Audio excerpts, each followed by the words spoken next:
Hi, I am Dr. Manju Chiller, Assistant Professor Dayal Singh College, University of Delhi. I welcome you all to this episode of UGC ePathshala. In this episode, we are going to learn about hydrogeomorphology. In this episode of hydrogeomorphology, we will discuss about the concept of hydrogeomorphology along with history. Then, we will discuss the important fundamentals of hydrogeomorphology, application of remote sensing and GIS in the studies of hydrogeomorphology, and in the end we will discuss about the future of the new geographical science, that is hydrogeomorphology. Now let us start with the basic introduction of the concept of hydrogeomorphology. Resources are essential elements of sustainability of human beings.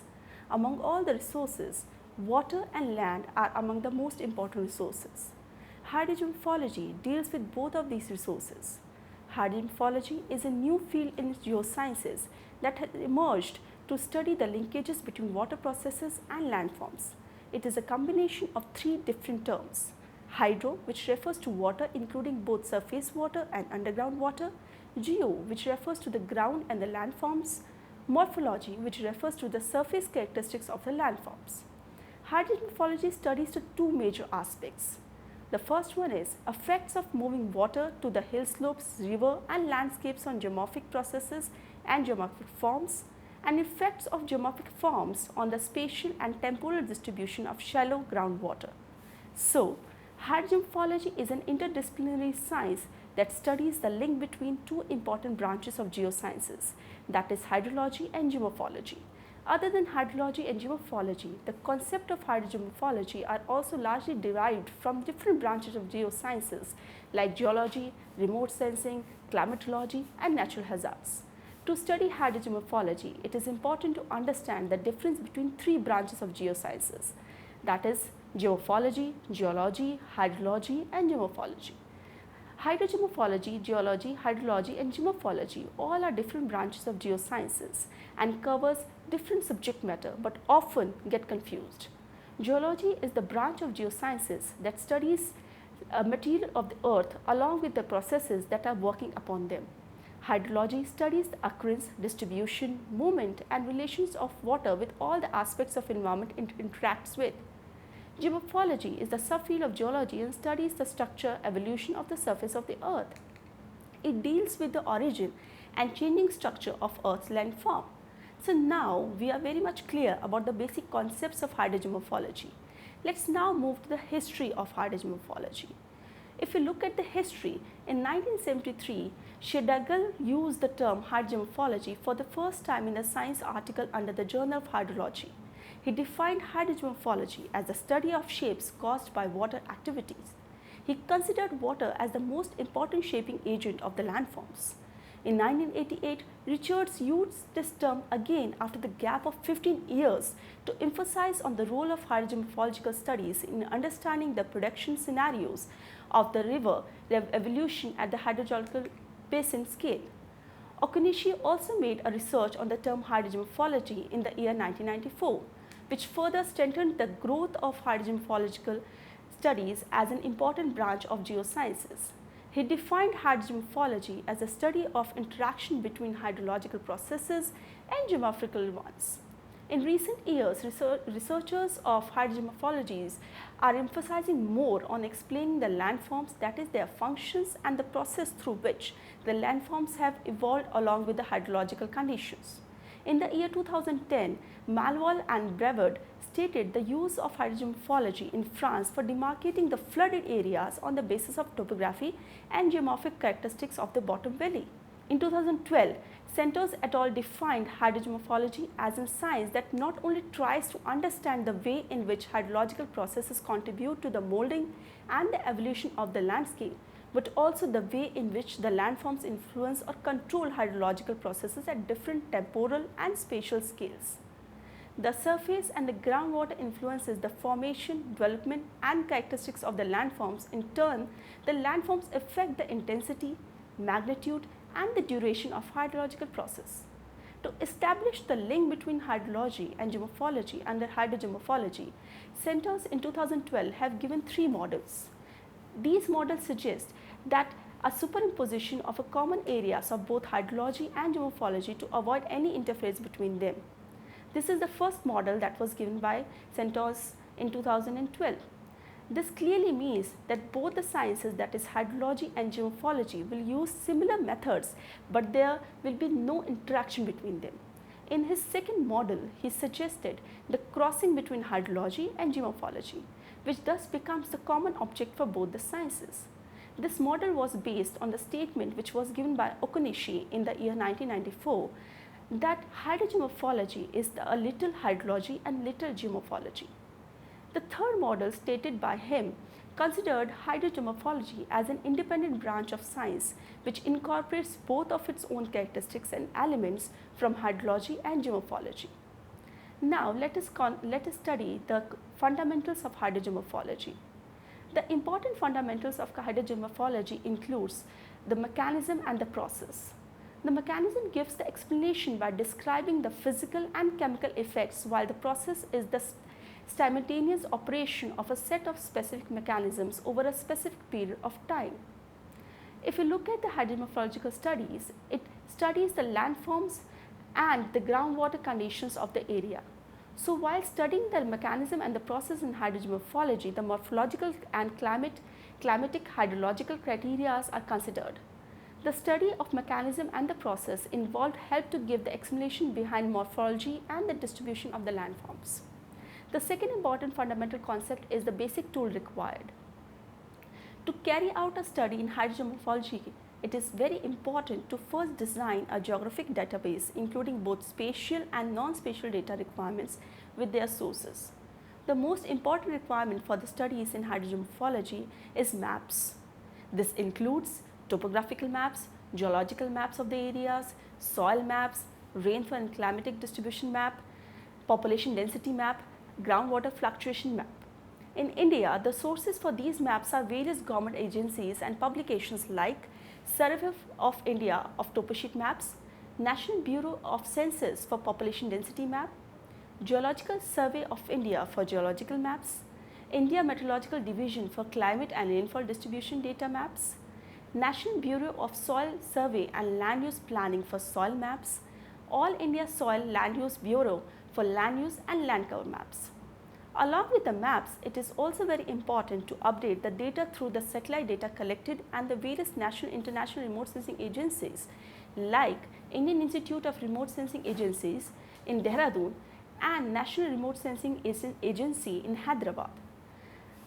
The third important fundamental of hydrogeomorphology is properties of earth material. Hydrogeomorphologists studies the properties of earth material to get the better understanding of mechanism and the process behind the geomorphic features. They emphasize on the properties of the parent material influencing the formation and the development of landforms along with the hydrological conditions.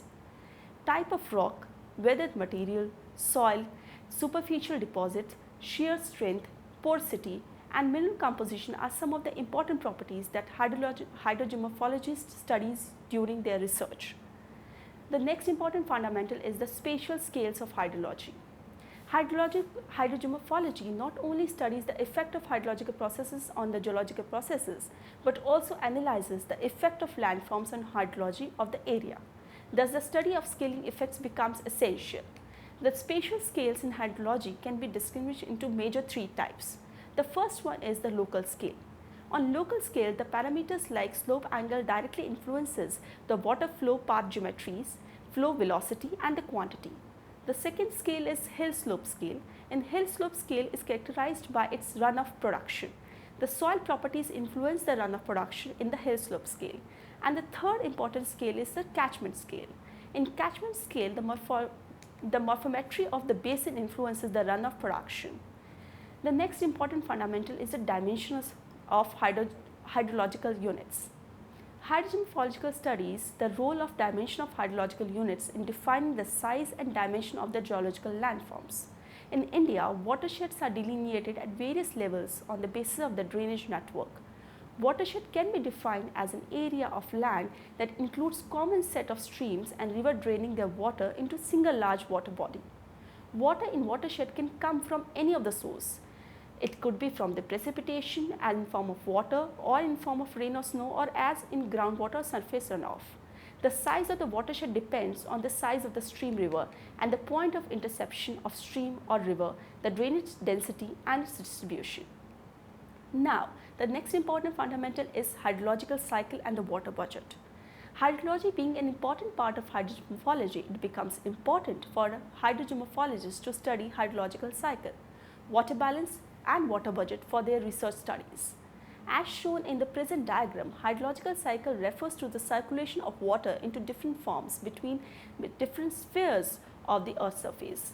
Hydrological cycle recycles earth water. The hydrological cycle includes inflow, outflow and storage of water at different levels. The inflow adds the water into system while the outflow subtracts the water. Storage helps in the retention of water in the system. If you look at the water budget studies the water availability. It includes the balance between the inflows and outflows of the water. In water or hydrological budget, the inputs are derived from the precipitation, surface water inflow and groundwater inflow, whereas in output factors includes evaporation, combined surface and groundwater outflow and transpiration. Now we are done with the fundamentals of hydrogeomorphology. Now let's see the application of remote sensing in GIS, that is the Geographic Information System, in hydrogeomorphology. To get the better understanding of hydrogeomorphology, it is essential to collect geological, structural and hydrological data of a region. Collection of hydrological data, that is assessing the data of surface and subsurface water resources, requires huge time and manpower. GIS, that is the Geographical Information System, and remote sensing are the platforms through which all the required data can be collected with a better accuracy and time. Remote sensing in GIS carries great importance in hydrological studies as well as in hydrogeomorphological studies. Before looking at the application of remote sensing in GIS in hydrogeomorphological studies, it is important to understand the concept of remote sensing in GIS. It was in the early 1980s the term remote sensing was used for the first time. Remote sensing can be defined as the process of acquiring information through recording devices called sensors about the objects and phenomena without getting in physical contact with them. In remote sensing, the data acquisition is done through different stages. The stages involved in remote sensing or data collection are shown in the present diagram. The important stages include the sources of energy, as you can see in the diagram, transmission of energy from the source of the earth's surface, interaction of energy with the earth's surface features, propagation of reflected energy or emitted energy through atmosphere, detection of reflected and emitted energy by the sensor, conversion of energy and recorded into digital and photographic form, and extraction of information from the data generated. And the final thing is the conversion of information into the map or tabular form. The satellite imageries and aerial photographs are the outputs of the process of remote sensing, passing all the above mentioned stages. Here you can see satellite imagery of Himalayas and northern plains by IRS satellite taken in the May, which is shown in the left, and November, which is shown in the right. The interpretation of the satellite imageries and aerial photographs generated by remote sensing are made through different elements of visual interpretation. If we look at the important visual interpretation elements, then the important elements are tone, texture, size, shape, shadow, pattern and association. In the study of hydrogeomorphology, the same elements of visual interpretation are used to get the interpretation through the interpretation of the images generated by remote sensing of the landforms and the regions covering the water resources. Now, let's look at the concept of GIS. If we talk about GIS, it is a tool of digitally capturing, managing, analyzing and displaying geographic data using computer hardware and software. If we look at the components of GIS, the major components are maps, computer hardware and software, information, procedure and people. GIS is an important tool for geographic studies because it analyzes and answers real-world problems. It makes dynamic maps and displays detailed information about the features in the maps. It not only displays but also studies and establishes relationships between the features. The application of GIS can be seen in studying the relationships, patterns, and trends of various spatial and non-spatial elements of the Earth's surfaces. GIS contributes veracity in the study of landform, land use, land cover studies, along with the studies associated with water and soil resources. Over the years, due to the rapid increase in population, rapid urbanization, and industrialization, along with the failure of monsoon, has restricted the availability of surface water. Limited availability of surface water has increased the burden on groundwater resources. This has resulted into higher rates of groundwater withdrawal, which further resulting in the depletion of groundwater at alarming rate. For the management and the conservation of the study of groundwater resources, it is very important to use the remote sensing and GIS. Satellite remote sensing has made it easy to study the spatial distribution of groundwater prospects on the basis of geomorphology and other associated features. Satellite remote sensing is also a useful technique for groundwater exploration along with the delineating the hydrogeomorphological units. Groundwater accumulation, infiltration, movement and largely depends on the factors like drainage, geomorphology and slope of the terrain, vegetation, soil, depth of weathering. All these factors can easily be studied using remote sensing at various levels. Remote sensing not only studies hydrological aspects, but it also is an effective tool for geographical structure, geomorphological analysis, and the mapping due to synoptic, multispectral and multitemporal capabilities. Geologists largely depends on satellite imageries to collect the data on various lithological units. The important advantages of remote sensing hydrogeomorphological studies can be seen right now. Remote sensing have the access to large areas and even in inaccessible areas it can be used. The aerial photographs and the satellite imageries provide detailed information about the uppermost layer of the Earth's surface, which is essential for hydrogeomorphological studies. If we talk about the digital enhancement, then digital enhancement of satellite imageries improves the level of information which is useful to study the hydrogeomorphology. Data generated by remote sensing provide more accurate and spatial information in comparison to the other hydrological surveys. Through remote sensing, hydrogeomorphological mapping of a terrain and analysis of their processes can also be done easily. This further help in soil resource mapping, groundwater potential zone demarcation, landscapes, ecological planning, hazard mapping and their environmental applications. If we look at the application of geomorphic mapping using remote sensing, then we can also see that it can be used in land use planning and water resource management. The IRS-1C and 1D data of wide angle of WIFS, LIS-3 and PEN sensors are highly useful for geological mapping. The WIFS cameras give the synoptic coverage of large areas and thus it is useful for regional scale mapping and understanding. The finer geological features like the traces of bedding, minor joints can easily be identified through panchromatic data. The panchromatic data provides detailed mapping while the multispectral LIS-3 gives the semi-detailed mapping. Along with remote sensing, in recent years, several techniques have been developed in the field of geographic information system through which hydrogeomorphological studies can be conducted. In recent years, GIS has emerged as a powerful tool in analyzing the various aspects of groundwater occurrence. Groundwater resource of any area is largely controlled by the factors like lithology, structure, geomorphology, slope, drainage, and land use land pattern. All these factors can be studied and analyzed as thematic layers using GIS. This makes it easy to delineate the groundwater prospects and deficient zones. If we look at the main advantages of GIS in hydrogeomorphological studies, then we can see that the large volume of data can be analyzed and integrated using GIS. Also, we can use this data and manipulate and analyze the individual layers of spatial data using the GIS. The rapid, accurate, cost-effective tool it is, and so it can be used for hydrogeomorphological studies. GIS is a powerful tool for generation of hydromorphic mapping and thus it is very important for the study of hydrogeomorphology.